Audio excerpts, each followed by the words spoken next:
യോഗ്യത കൊണ്ടോ നമ്മുടെ മിടുക്ക് കൊണ്ടോ ഏതെങ്കിലും നിലയിൽ നമുക്ക് പറയുവാനുള്ള ഏതെങ്കിലും ആമേനാലെ പുകഴ്ച കൊണ്ടൊന്നുമല്ല, മറിച്ച് യേശു ക്രിസ്തു മുഖാന്തരമാണ് പിതാവായി ദൈവത്തെങ്കിലേക്ക് ഒരു വഴി തുറന്നു നൽകിയതെങ്കിൽ, ആമേ സ്തോത്രം, ആ സത്യദൈവത്തെ ഗ്രഹിപ്പാൻ ഇടയായതെങ്കിൽ, ആ നന്മയെ അനുഭവിപ്പാൻ ഇടയായതെങ്കിൽ, ആ മഹാരക്ഷയെ അനുഭവിപ്പാൻ ഇടയായതെങ്കിൽ, ആ നിത്യതയെ കൈവശമാക്കുവാൻ ദൈവം ഇടയാക്കിയതെങ്കിൽ, ആമേൻ ഹല്ലേലൂയ. ഈ ലോകത്തിലെ ഒന്നിനും നമുക്ക് ആ നിലയിൽ മുന്നോട്ട് കൊണ്ടുപോകാൻ കഴിയാതിരുന്നപ്പോൾ നമുക്ക് വേണ്ടി ക്രൂശിൽ യാഗമായി തീർന്ന, നമുക്ക് വേണ്ടി അവസാന തുള്ളി രക്തം ഊറ്റി നൽകിയ, നമുക്ക് വേണ്ടി ജീവൻ വെടിഞ്ഞ ആമേൻ ആ നല്ല യേശു, ആമേൻ ആലേ നമുക്ക് വേണ്ടി ദൈവവും മനുഷ്യനും തമ്മിലുള്ള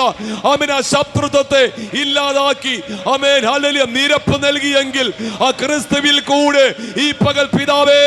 അപ്പാ പിതാവേ എന്ന് വിളിക്കുവാൻ ദൈവം നമുക്കൊരു സാവകാശം നൽകുന്നുവെങ്കിൽ നമുക്ക് അങ്ങനെ മൗനമായിരിക്കാൻ കഴിയും. മറ്റാർക്കും ലഭിക്കാൻ കഴിയാത്ത യോഗ്യത, മറ്റാരും അനുഭവിക്കാത്ത ആമേൻ നന്മകൾ ക്രിസ്തുവിൽ കൂടെ വെളിപ്പെട്ടു വന്നുവെങ്കിൽ, ഓ രമനവനവ ശബ്ദനാദല ബൗഡകാരിക്കമാനവ അത്തൽ ഗൗഡകാരഘടകറിക്കമാനവ ശബ്ദനാദല അസരാദല ബൗഡകാരഘടകറിക്കമാനവ ശബ്ദനാദല.